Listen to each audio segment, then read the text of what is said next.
To a hammer, everything looks like a nail. And to evolutionary psychology, every behavior looks like natural selection. For the Colson Center, I'm John Stonestreet. This is Breakpoint.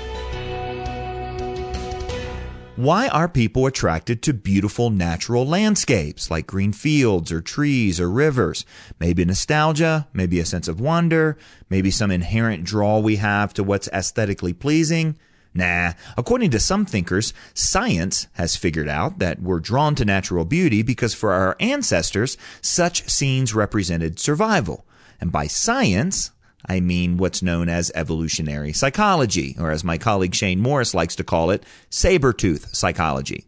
Evolutionary psychology is a field that specializes in making hypotheses in which natural selection can explain all human behavior. In this way of thinking, all of our modern behavior are best understood as carryovers from those ancient behaviors that offered our ancestors some sort of survival advantage over others. So, those who didn't appreciate beautiful natural landscapes had less access to food and water and therefore produced less offspring. Eventually, their lines died out while those who liked the lush natural scenes survived.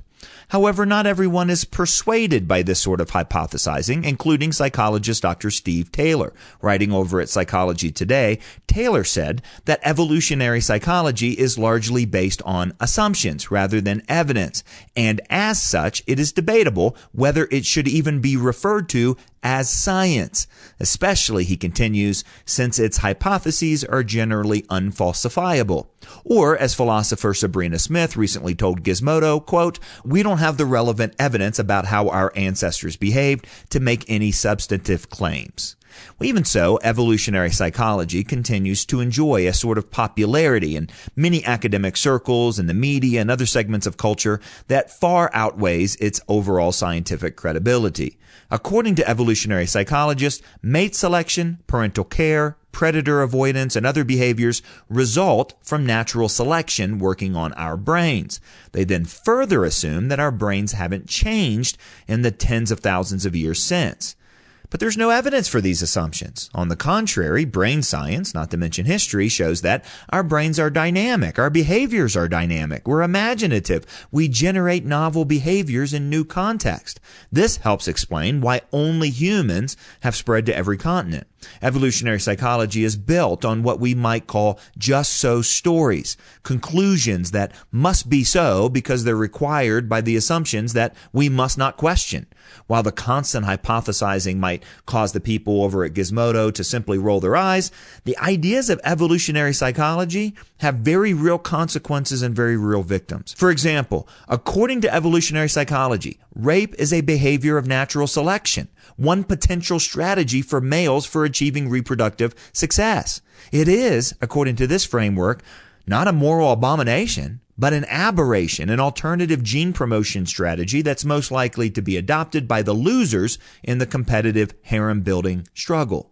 While no evolutionary psychologist, of course, would conclude that rape is somehow justified, it's not at all clear on what moral grounds they refuse to do so, since rape must be considered both natural and hardwired.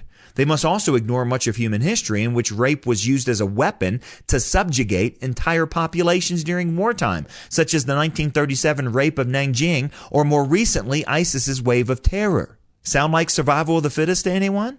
On a related issue, evolutionary psychology struggles to conclude whether humans are evolutionarily adapted to mate for life, like birds, or to be promiscuous, like our other ancestors. Either can be concluded by appealing to evolutionary adaptation, otherwise known as the dynamic imaginations of evolutionary psychologists. As atheist philosopher David Stove wrote in his book, Darwinian Fairy Tales, however well these imaginative explanations describe things like sponges, snakes, flies, or whatever, they're a ridiculous slander on human beings. That's because, as Chuck Colson said years ago, they cannot account for what is most essentially human.